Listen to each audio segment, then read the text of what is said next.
Kate Milifalcha, welcome to Irish Granny Helen. Welcome to all my returning and new subscribers. I'm very grateful that you have found us here in our little remote corner of YouTube, and I appreciate you watching. Please, do all the buttons and thumbs that make this be seen by more people, because the goal is just to, this particular topic is more to distract people from the cares of the moment. And it's a mystery. But very often my videos are more serious, and I really want to get important information out there. So it doesn't hurt to have more people watching, and I really, really appreciate it. Let's move on. Before I do, I have a Substack called Ask Your Irish Granny. I haven't gotten any questions for it. It's like an advice column. Nobody's asked me about their difficult mother-in-law or their husband who won't pick up his stuff. I've gotten no questions like that in a long time. I've been doing other stuff over there, but I welcome questions. If you want me to solve a problem for you, I will try, and it will be anonymous. You don't have to worry about it being revelatory of who you are or where you are. Anonymize everything. And also, I do some writing over there. I haven't done that in a couple of weeks either. I've been so busy. I haven't had an inspiration. In the meantime, I do readings, both tarot and Lenormand, if you're interested. So, having said all that, also Thelma Todd will be the topic of a conversation soon with Deborah Lupien, and also in a separate video with Sarah Jordan Hines. Sarah knows all of the history and the gossip. She's really into old movies. She's a journalist and an author. And Deborah accesses the Akashic records. And between the three of us, we get all the tea. So, Thelma Todd, aka Hot Toddy, or the Ice Cream Blonde. She was known as the Queen of Comedy. And it's funny, I got this book. I've had it for ages. You can tell it's kind of old and raggedy.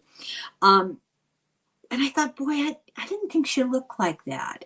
And it finally occurred to me right across the picture. It says, the major NBC TV event starring Lonnie Anderson.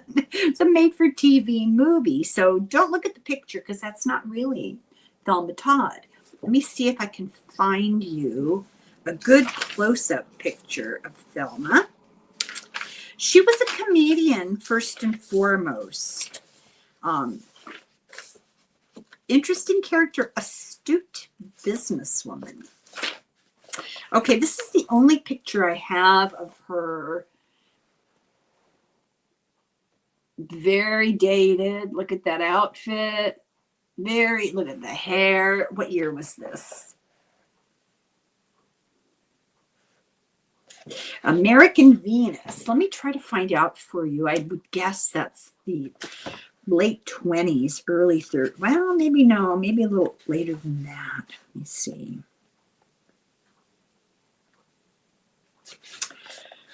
Okay.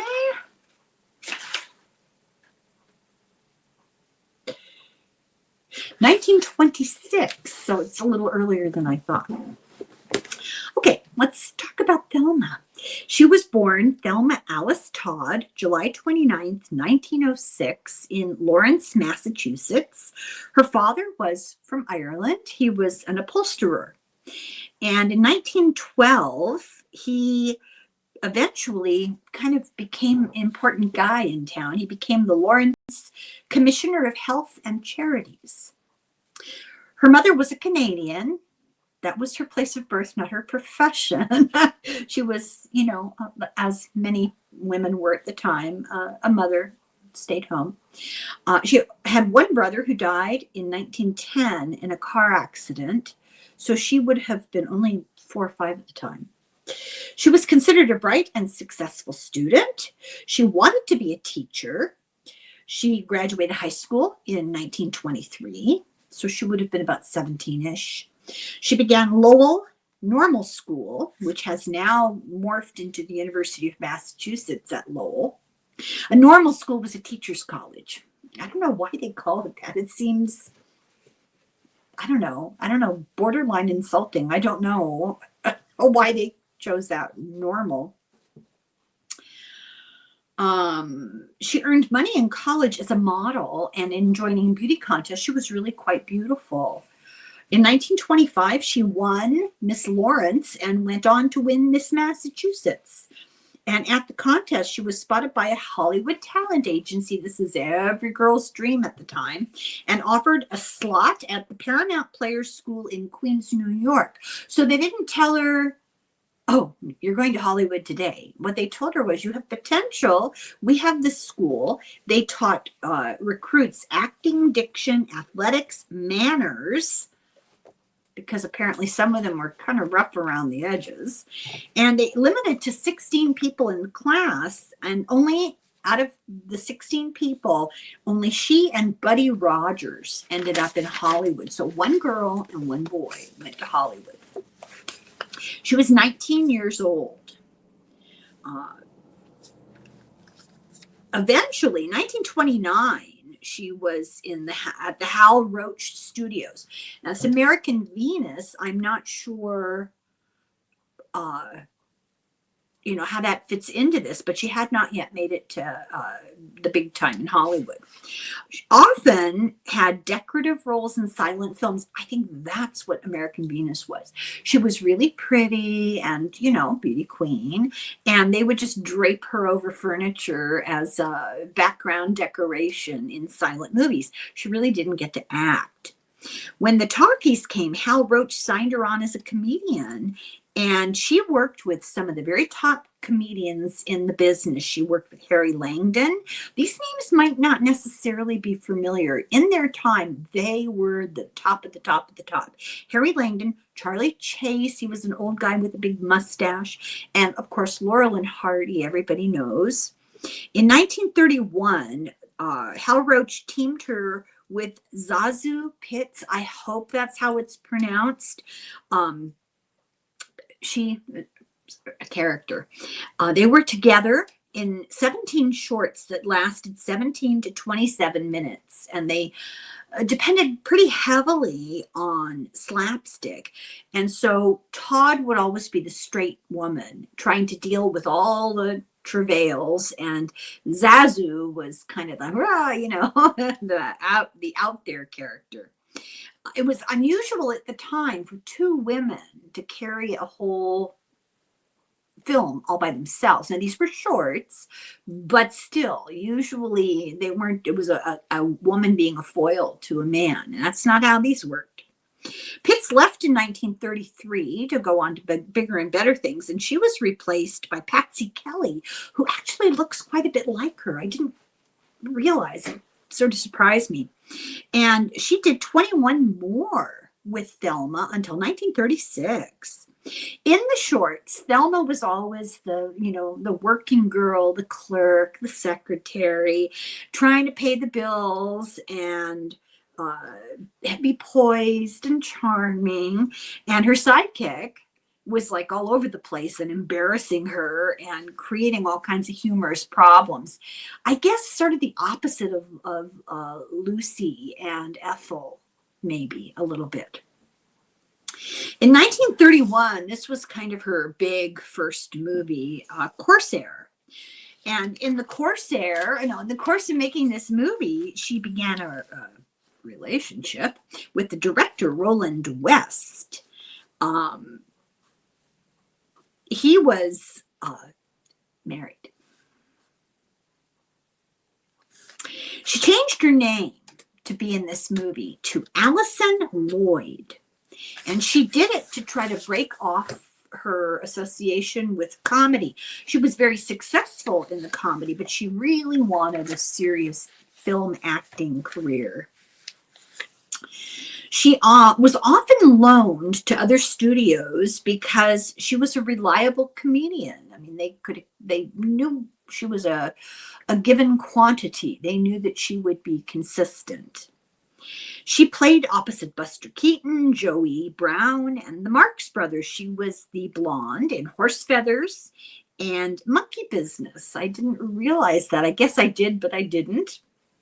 In 1931, if you don't know who the Marx Brothers are, I beg of you, please go look up some Marx Brothers movies. Horse Feathers, Monkey Business. I can't remember what's the one where he sings "Hooray for." Oh, never mind. In 1931, she was in the original movie, The Maltese Falcon. This is before the remake with Mary Astor, I think it was. She was in it with Ricardo Cortez. In all, she made 120 feature films and shorts. She did shorts through 35 to 36 with Patsy Kelly. And in 1935, she made The Bohemian Girl, which was an actual movie. And this was her last role. So her flame burnt out quickly. She was with Laurel and Hardy, and they cut her out of most of it after her death, except for one musical number. I had intended to watch that before I made this, and I forgot to watch it. So I'm willing to bet it will be accessible on YouTube, I hope. In 1934, so a little before she made that movie, she opened a business with Roland West, her boyfriend, and his wife. I don't know what that situation was about. You'll hear quite quickly that it was a little unusual. She opened Thelma Todd Sidewalk Cafe, and this was her retirement investment. Her idea was, my good looks are not always going to last. I will go out of style, and I am going to do a business that's reliable. Everybody has to eat. So this was on the Pacific Coast Highway. Its specialty was seafood, and it was done in that Moorish stucco and red tile style. I remember it. I have driven by it a million times and not realized what I was looking at. It's at the foot of the cliffs of the Pacific Palisades along the beach there, close to Santa Monica, close to Malibu, if you drew Coast Highway. Of course, all those places have changed, and it's been a long time since I've been there. So I don't know what it looks like now, but that building is still there because I watched a short video. There's a guy who does kind of a documentary, first-person narrative, Hollywood places where things have happened, strange deaths, strange crimes, whatever. And I've watched a couple of his videos, and they're pretty interesting. And I sought this one out because I was trying to remember what it looked like. I remember what it looks like from Highway 1 by the beach, you know, the facade. But there's more to it behind and up the hill. Really interesting. The building's still there. Of course, it's moved around a little bit, changed a little bit, but the buildings are still there, and you can go up those stairs, and the people that are there now were quite gracious with him. They took him on a tour. It was very interesting. So you could look that up, Thelma Todd's Cafe. But she had this strange business partnership. I don't know if it was a little bit of a throuple. I have a funny feeling, and I'll tell you why. So the restaurant was on the ground floor, right across from the beach. You had to go across the highway to get to the beach. At the time, it was 2 lanes. And on the second floor were 2 adjoining apartments. And these apartments were connected by sliding wooden doors into Thelma's bedroom and Roland's bedroom. So Thelma lived in one apartment, Roland and his wife lived in the other, and Thelma and Roland's bedrooms connected by a sliding door. See what I mean? A little more than business partners. It had that adjoining wall and ocean views. Beautiful, beautiful place, beautiful ocean views. The rest of the second floor was private nightclub area named for West's wife, Jewel Carmen. It was called the Joya. And I don't know how they did that, but that's the Joya, Joya. Maybe it's pronounced Joya. Her name was Jewel. So there's a third floor, and it's a hexagonal shaped dance floor and bandstand inside. And they're all linked up the hill, up the Pacific Palisades Hill, by a steep series of stairs. And I recommend you go online and look this up because it's crazy. This is, you have to really work to move from one part of the complex to another. Here's a photograph. It's a little hard to see. It said it's an improbable route. So here you see, I don't know how well I can show this, this hexagonal third floor up here with the ballroom, the ground floor, the apartments, and look at these wooden stairs. And there's several sets of them. That's only one part. Really crazy. Okay, so they're all linked by these stairs. She had the history of being kind of a party girl. She was a heavy drinker. She was a fast driver. She had a lot of tickets for speeding.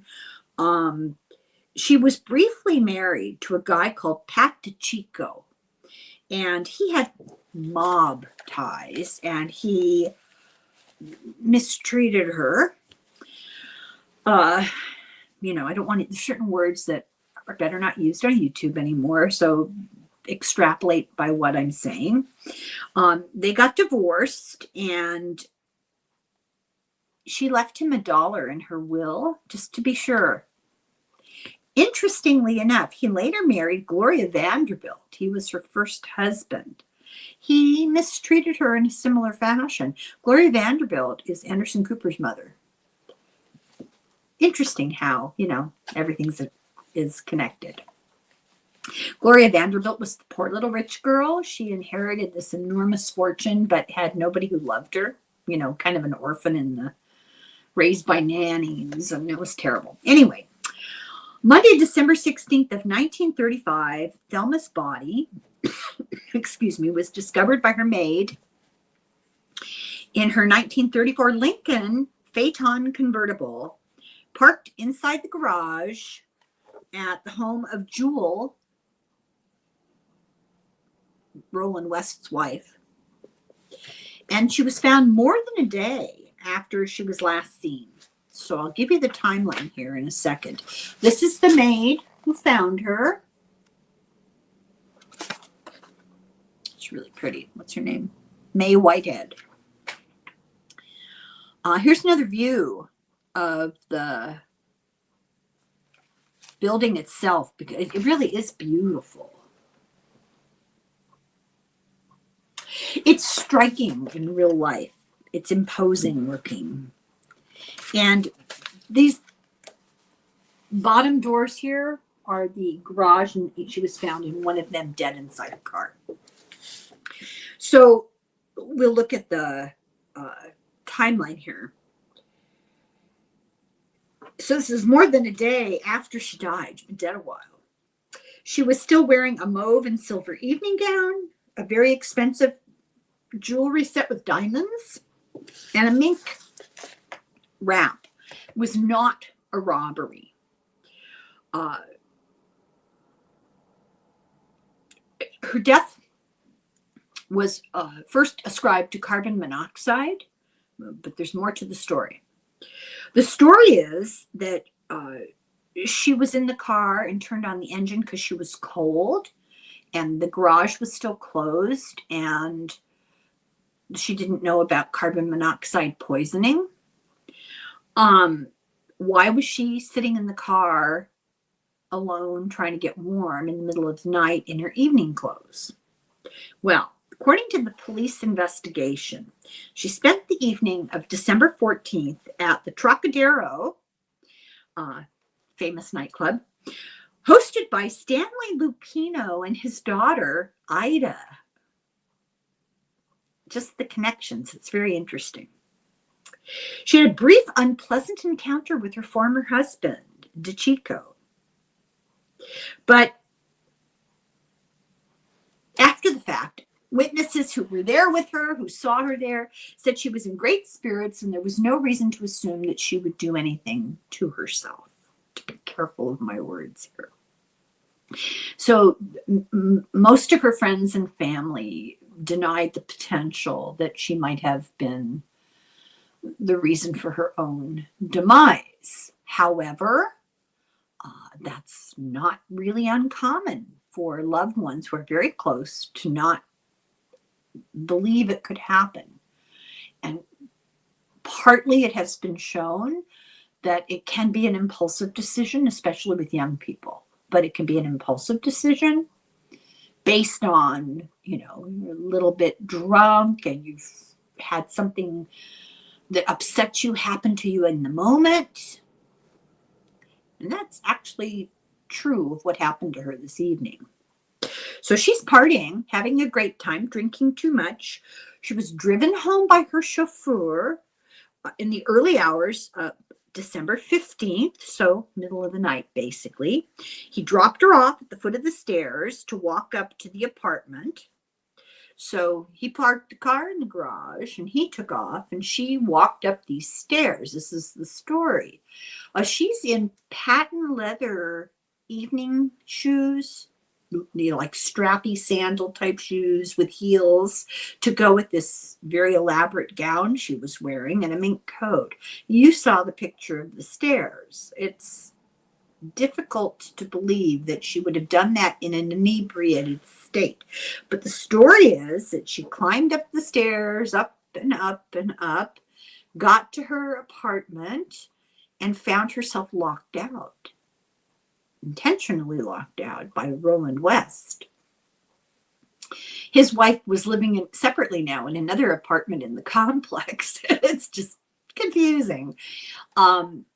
So she's mad that he's locked her out. And she, according to the LAPD, goes back all the way down the stairs, goes into the garage, climbs in the car, turns on the engine to stay warm. And, she's drunk. She falls asleep or passes out.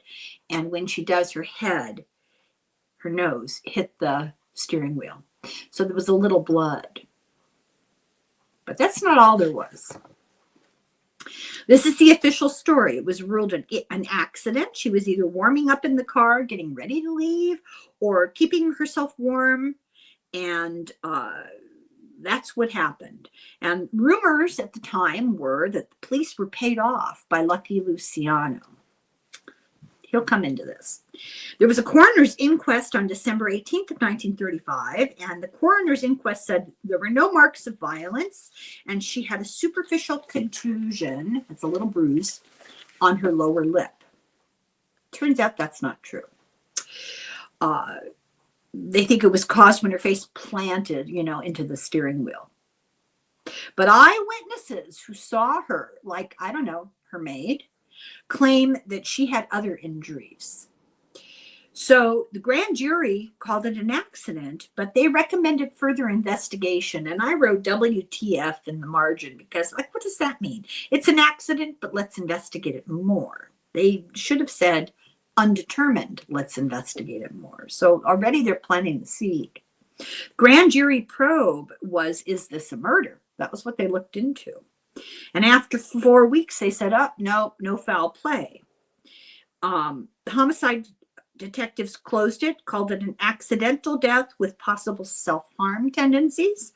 But investigators found no motive for anything, no note, which is not unheard of. So there were huge crowds at her memorial. She was cremated and later buried. Her ashes were buried with her mother in 1969. So I don't know where they were until then. She has a star on the Walk of Fame, the Hollywood Walk of Fame. But there are questions that go either way. And we're just going to put all the doubts out there that need to be evaluated. Her business was failing. She was forced to, because of the mob. Who knew the mob was just as soprano-esque in Hollywood, Malibu, as they were on the East Coast? But that's what was happening. They were strong-arming business people to buy supplies directly from them, and then they were upping the price incredibly and making it unaffordable, and they were driving them into near bankruptcy. There were doubts about her death for other reasons. When they found her, now remember, partied on the 14th, came home in the wee hours of the 15th, went up and down those stairs, according to the story, although her shoes showed absolutely no wear. And this was a brutal walk. It was stony, rocky, sandy, dirty, muddy, wooden planks, cement. I mean, your shoes would have looked worn, and she was in evening shoes. So they don't believe that that really happened either, people who take the opposite argument. But ostensibly up and down the stairs, and then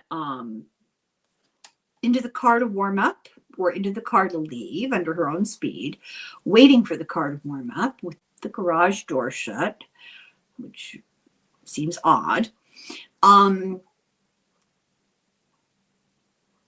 So the car still had the key in the ignition, was no longer running.